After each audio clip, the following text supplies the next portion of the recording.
ओम electronic PCB repair centre में आपका स्वागत है। आज एक हमारे भाई का कमेंट था कि हिटाची कम्युनिकेशन सर्किट के बारे में एक्सप्लेन करें, तो मैं भाई का कमेंट का जवाब दे रहा हूं। और भाई सभी भाइयों से मेरी गुजारिश है कि इस वीडियो को ध्यान से देखें, तभी आपको समझ में आएगी और अच्छी तरीके से देखें। तो ये मैं आपको बता रहा हूँ कि इंडोर की जो पीसीबी है उसकी जानकारी दे रहा हूँ। ऐसे ही आउटडोर में पीसीबी होती है, मगर ये इंडोर से अटैच नहीं है। अटैच ना होने पर किस तरीके के वोल्टेज मिलेंगे और किस तरीके से ये वर्क करती है, तो ये मैं आपको बता रहा हूँ। कभी आप इंडोर और आउटडोर दोनों अटैच नहीं होने पर ये किस तरीके से आपको टेस्टिंग करनी है सारी, और अटैच होने पर कैसे पल्स आएंगी वो मैं आपको बता दूँगा। तो दोनों तरफ एक जैसा ही सर्किट होता है, जैसे इंडोर में होता है वैसे ही आउटडोर में होता है। तो क्या होता है कि एक हमारा जो है एक ट्रांसफार्मर टाइप का होता है, जो कि इधर न्यूट्रल और जो है सिग्नल दे दिया जाता है। उसके बाद क्या होता है, एक कॉइल पे इसकी 12 वोल्ट दे दी जाती है, और यहाँ से जो है जो मैग्नेटिक फील्ड बनती है उसके द्वारा जो वोल्टेज बनती है वो 12 वोल्ट लगी होती है। उसके बाद क्या होता है कि यहाँ से 180 ओम की रेजिस्टेंस के द्वारा ये यहाँ से जो है इस सिग्नल को जनरेट करता है, और ये एक 820 ओम की रेजिस्टेंस है और एक 47 kPa की, तो ये रिसीव कर रहा है इस समय। ये जो है यहाँ पर सिग्नल जो कर रहा है रिसीव कर रहा है, और ये जो है आउट कर रहा है। तो मैं रिसीविंग के बारे में बता रहा हूँ आपको, आउट के बारे में बाद में बताऊँगा। तो ये रिसीव जब कर रहा है तो हाई फ्रिक्वेंसी होती है उस समय पे। तो हाई फ्रिक्वेंसी होती है, तो ये जो है हमारा डिवाइडर बना हुआ है। इसकी नॉन इन्वर्टिंग पर एक डिवाइडर बना हुआ है 10K का, और ये जो है 10.5K का, तो ये बना हुआ है। और इसकी इन्वर्टिंग पे भी एक 10K और ये 7.15K की रेजिस्टेंस के द्वारा डिवाइडर बना हुआ है। दोनों का डिवाइडर बना हुआ है। तो ये डिवाइडर बना हुआ है, तो डिवाइडर के हिसाब से ये बोल्ट दे रखे हैं मैंने। ये डिवाइडर पे जो है इसमें उन्होंने क्या कर रखा है कि जो इसकी इन्वर्टिंग पिन है उस पर जो है 2.9 और 15, तो ये बोल्ट कर रखे हैं 915, और 2.439 जो है इसकी जो है नॉन इन्वर्टिंग पे कर रहे हैं। तो ये जो हमारी आईसी है ये कंपैरेटर आईसी है। तो कंपैरेटर आईसी के बारे में बता चुका हूँ कि कंपैरेटर आईसी हमेशा नेगेटिव आउट करती है या फिर जीरो आउट करती है। तो जीरो आउट करती है, तो जीरो आउट पे क्या होता है कि हमारा एमसीयू जो है नेगेटिव में समझता है या पॉजिटिव में समझता है। तो उस पर पुल अप एक रेजिस्टेंस लगा दी जाती है जीरो की। जब जीरो आउट करती है तो उसके द्वारा जो है एमसीयू को 5 वोल्ट जाते हैं, और नेगेटिव जब आउट करती है तो नेगेटिव जाती हैं। तो इस प्रकार से वर्क करती है।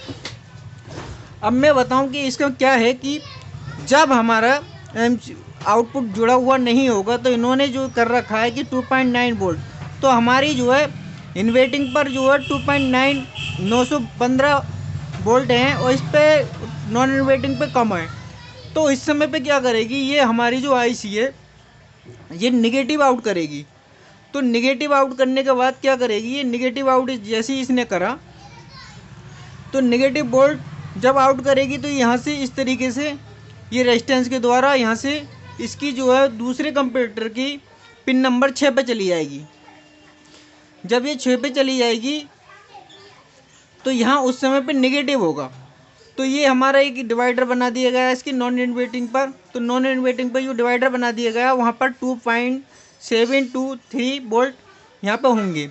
मगर क्या होता है, जब जिस समय पे आउटडोर जुड़ा हुआ होगा तो पल्स के द्वारा इन वोल्टों में आपको परिवर्तन मिलेगा, जब आउटडोर जुड़ा हुआ होगा तब। अब इस कंडीशन पे क्या होगा इसका, ये हमारी जो है यहाँ से इस कंडीशन में ये हमारी ये वाले जो एक नंबर से निगेटिव आउट होने के बाद ये पिन नंबर 6 पर आएगा, और यहाँ हमारे 2.7 वोल्ट हैं। तो ये हमारी क्या करेगी, आईसी जीरो आउट करेगी। तो जब जीरो आउट करेगी तो फिर उसके जीरो की जगह पे क्या होगा कि पिन नंबर 8 से हमारी पुल अप रेजिस्टेंस लगी हुई है 1K की। तो 1K की रेजिस्टेंस जहाँ लगी हुई है तो इस समय पे हमारे यहाँ पे 5 वोल्ट होंगे। तो आउटपुट पे हमने दिखा दी यहाँ 5 वोल्ट होंगे, यानी कि नेगेटिव होगा तो यहाँ 5 वोल्ट होंगे। यानी कि ये जो सप्लाई है, तो ये सप्लाई आपको नॉर्मल कंडीशन में यानी कि बिना आउटडोर के ये जो है सारी सप्लाइयाँ इस आईसी पर मिलनी चाहिए, तभी आपका सर्किट ओके होगा।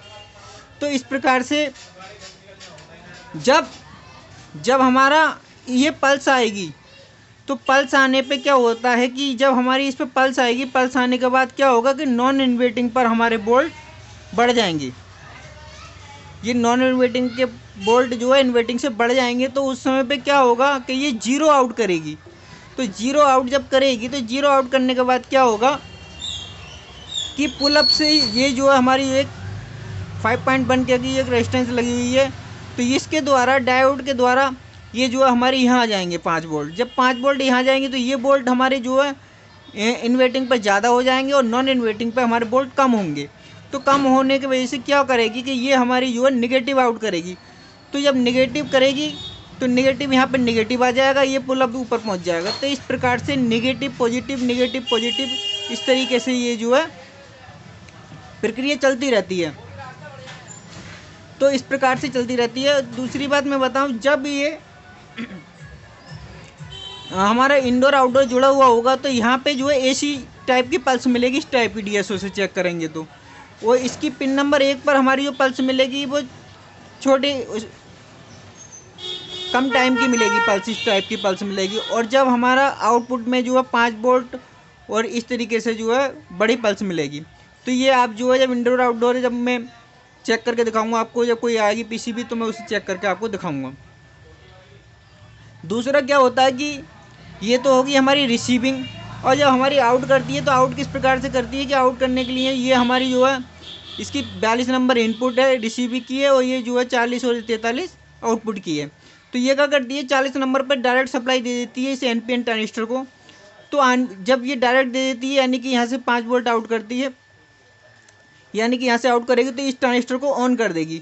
तो ऑन करने के बाद क्या होगा, ये निगेटिव यहाँ से पास कर देगी। जब निगेटिव पास कर देगी तो फिर क्या होता है दोबारा में जो है ये यहाँ से इसे जो है सिग्नल देगी। सिग्नल देने के बाद ये क्या कह रहेगा, ये यहाँ से जो है जोड़ने को रह गई थी, ये मैं जोड़ दे रहा हूँ। फिर क्या करेगी दोबारा में ये जो है यहाँ पर इसे जब पॉजिटिव मिल जाएगी तो ये यहाँ पर निगेटिव कर देगा इसके बेस पे, तो ये जो है ट्रांजिस्टर बंद हो जाएगा। तो ये जब बंद हो जाएगा तो यहाँ पॉजिटिव इधर वाला सिग्नल आएगा। तो इस प्रकार से ये ऑन ऑफ होते रहते हैं दोनों ट्रांजिस्टर। तो इस वजह से जो एनपीएन ट्रांजिस्टर लगाए हैं, तो इस प्रकार से ये जो है इसकी जो है वर्किंग चलती रहती है। और क्या करा है इन्होंने, ये जो 2 डायोड लगा दिए हैं ये प्रोटेक्शन के तौर पर लगा दिए हैं, क्योंकि ये जो है 12 वोल्ट है इधर जो है स्पाइक जनरेट जो होती है तो उसके लिए लगा दिए प्रोटेक्शन के तौर पर।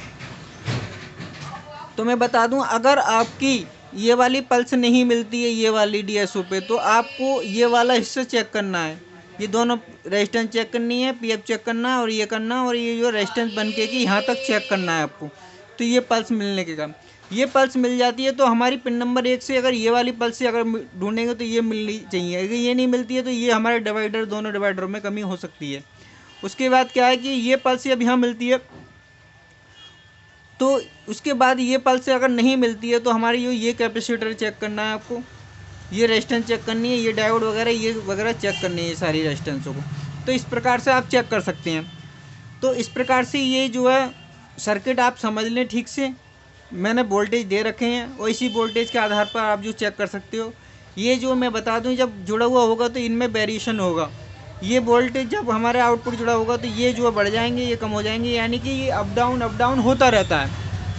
तो इस प्रकार से ये हिटाची कम्युनिकेशन सर्किट मैंने आपको एक्सप्लेन करा। अगर आपको समझने में कोई किसी तरह की कमी नज़र आए तो आप कमेंट कर दें, और वीडियो अच्छी लगी तो लाइक करें, सब्सक्राइब करें। जय हिंद, जय भारत।